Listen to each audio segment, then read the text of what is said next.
Benar.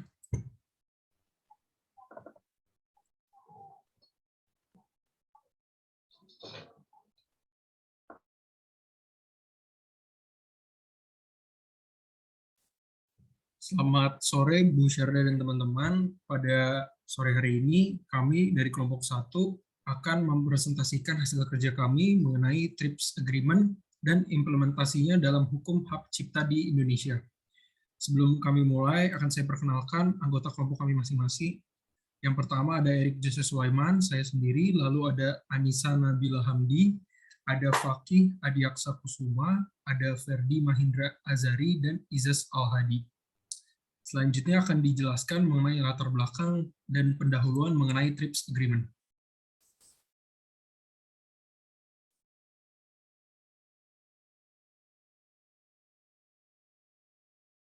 Boleh di next. Yang pertama, pendahuluan, yaitu TRIPS Agreement adalah perjanjian yang merupakan bagian dari WTO Agreement yang ditandatangani oleh negara-negara anggotanya yang mewajibkan seluruh anggotanya untuk membuat aturan-aturan mengenai hak kekayaan intelektual di negaranya masing-masing. Dalam bidang hak cipta, TRIPS mempergunakan standar minimum The Berne Convention 1971 yang pada prinsipnya memberikan perlindungan seumur hidup kepada si pencipta ditambah 50 tahun setelah ia meninggal, dengan kekecualian menurut jenis hak cipta yang dilindunginya. Dalam penegakan hukum haki, TRIPS juga mengatur persyaratan khusus yang terkait dengan tindakan di tapal batas negara. Anggota diharuskan untuk mencegah terjadinya pengimporan atau pengeksporan barang-barang hasil pelanggaran haki dengan cara penundaan dilepaskannya barang-barang tersebut oleh pabean. Sistem penegakan hukum seperti itu berlaku untuk semua bidang haki termasuk hak cipta. Dalam rangka penyelesaian sengketa haki di antara negara-negara anggota dan sebagai upaya untuk menjamin kepatuhan terhadap TRIPS, sistem penyelesaian sengketa terpadu membenarkan adanya retaliasi silang atau cross retaliation yang sifatnya lintas sektoral. Suatu pihak dapat menunda konsesi yang diberikannya atau kewajiban lainnya di dalam sektor lain selain dari TRIPS di dalam kasus terjadinya penghapusan dana atau penghilangan keuntungan yang didapat dari persetujuan akibat kebijaksanaan dari negara yang dituntut. Selanjutnya akan dijelaskan oleh rekan saya. Ketentuan-ketentuan dalam perjanjian TRIPS. Hal-hal yang diatur dalam perjanjian TRIPS secara garis besar ada 7. Di antaranya adalah General Provision and Basic Principle concerning the availability, scope, and use of intellectual property rights, enforcement of intellectual property rights, acquisition and maintenance of intellectual property rights and related inter-parties producer, dispute prevention and settlement, transitional arrangement, institutional arrangement, and final provision. Next. Perjanjian TRIPS. Perjanjian TRIPS bertujuan untuk melindungi dan menegakkan hukum hak milik intelektual guna mendorong timbulnya inovasi, pengalihan serta penyebaran teknologi, diperolehnya manfaat bersama pembuat dan pemakai pengetahuan teknologi, dengan cara yang menciptakan kesejahteraan sosial dan ekonomi, serta berkeseimbangan antara hak dan kewajiban. TRIPS mengatur hal yang memiliki cakupan luas. Karena itu dalam pelaksanaannya dibutuhkan Dewan HKI untuk menjadi pengawasan pelaksanaan TRIPS. Dan juga media penghubung dan bantuan dalam rangka penyelesaian sengketa di bidang HKI. Pengaturan TRIPS pada masalah penegakan hukum mewajibkan untuk para anggota untuk adanya prosedur penegakan secara tegas pelanggaran HKI melalui pengaturan hukum nasional masing-masing yang dapat memberikan efek jera bagi para pelanggar HKI sesuai dengan prosedur yang wajar dan adil. Namun dalam pelaksanaan penegakan hukumnya, TRIPS tidak mewajibkan adanya lembaga pengadilan yang terpisah untuk permasalahan HKI dan bisa atau dengan kata lain bisa diadili melalui sistem peradilan umum manapun. Selanjutnya akan dibacakan oleh Ferdi. Penyelesaian sengketa dalam HKI menurut TRIPS harus mengacu pada Integrated Dispute Settlement System. Seperti yang dijelaskan terpadu adalah melakukan penyelesaian sengketa tidak berbelit-belit dan lama, melainkan memadukan dari berbagai sumber hukum untuk menyelesaikan masalah tersebut. Apabila suatu negara memiliki sebuah perjanjian dengan negara lain, apabila terjadi sengketa dalam masalah HKI yang diatur dalam TRIPS, maka negara yang bersengketa dapat memberikan ganjaran berupa penundaan pelaksanaan perjanjian lainnya yang tidak berhubungan dengan TRIPS. Implementasi TRIPS dalam hukum nasional bidang hak cipta. Dalam perjanjian TRIPS, hal yang mengatur mengenai hak cipta atau copyright dimuat dalam Section 1, Artikel 9 sampai dengan Artikel 14. Dalam peraturan mengenai hak cipta di Indonesia, diatur dalam UU Nomor 28 Tahun 2014. Selanjutnya akan dibacakan oleh Erik.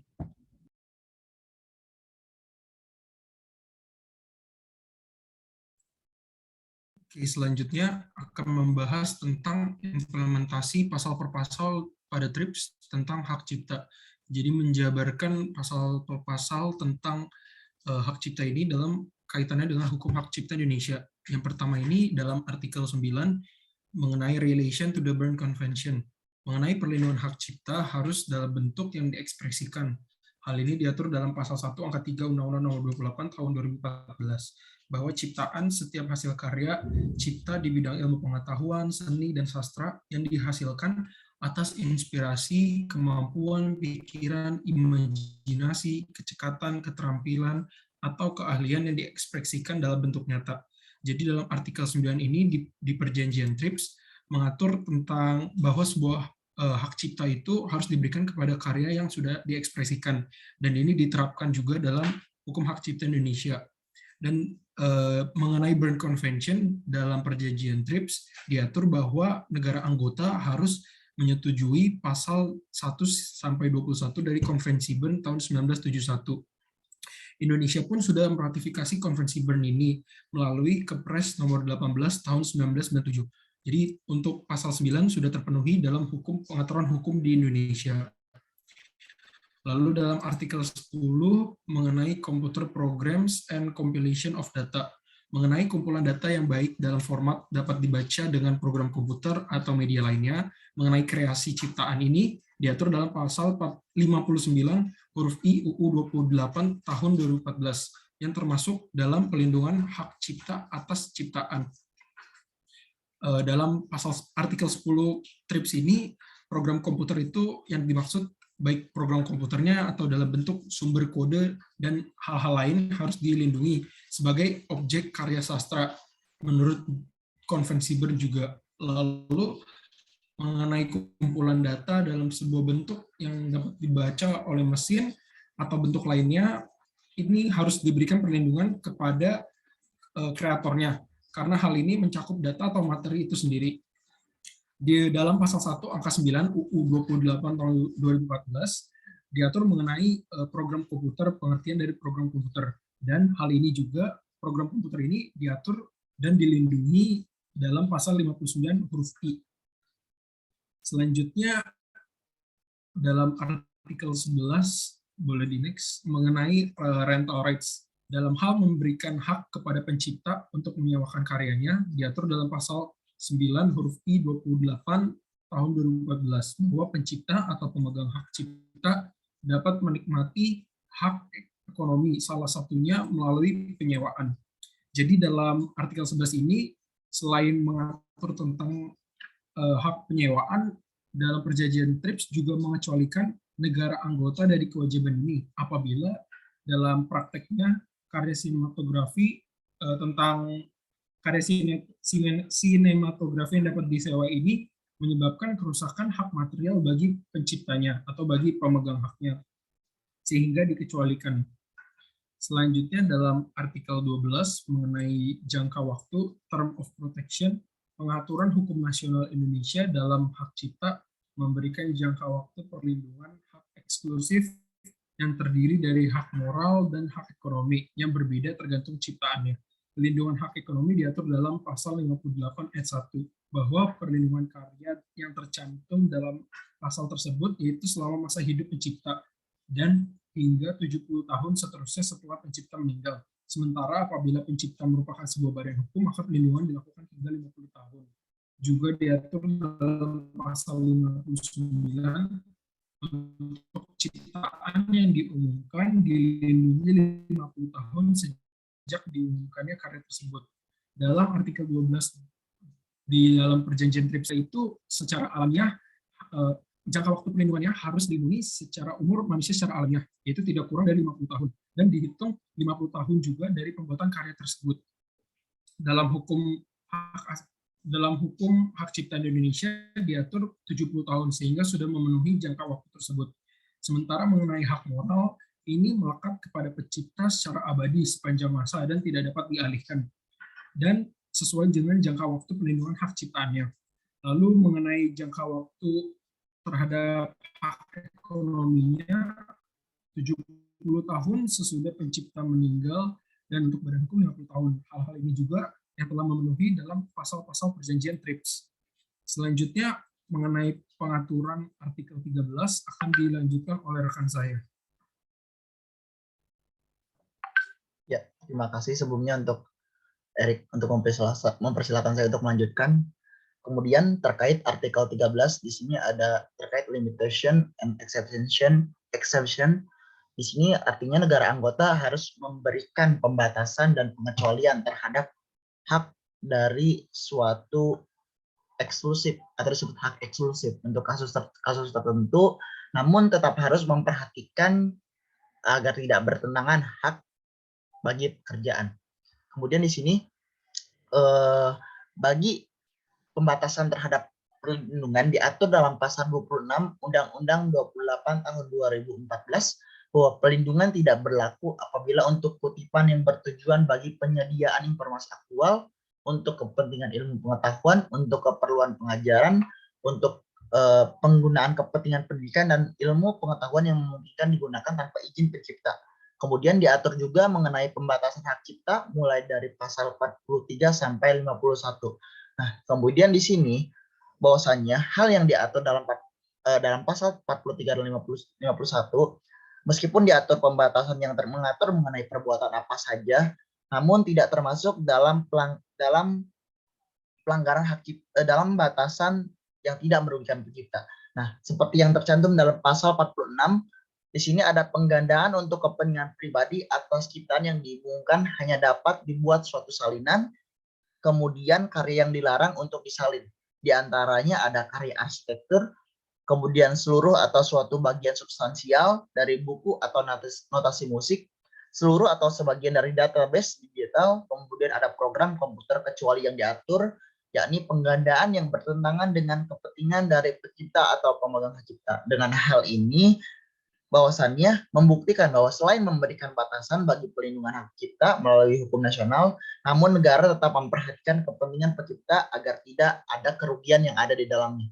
Kemudian di sini ada pembahasan terkait artikel ke-14 mengenai protection of performers atau producer of phonograms. Dalam halnya ini sound recording.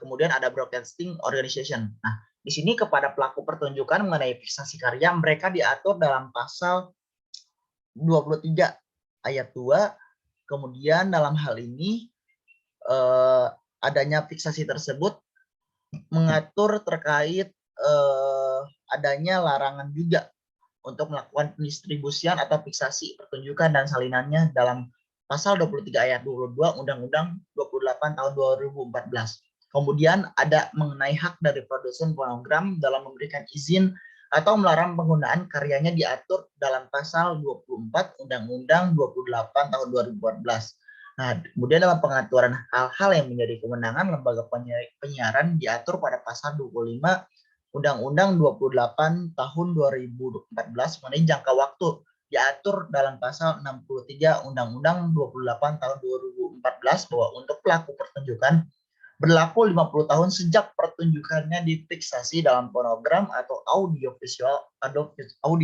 dan prosedur fonograf berlaku 50 tahun sejak difiksasi. Nah, dalam artikel 14 ini ada beberapa ada beberapa pasal yang menjelaskan tentang pelindungan kepada pelaku pertunjukan, produser fonogram dan lembaga penyiaran.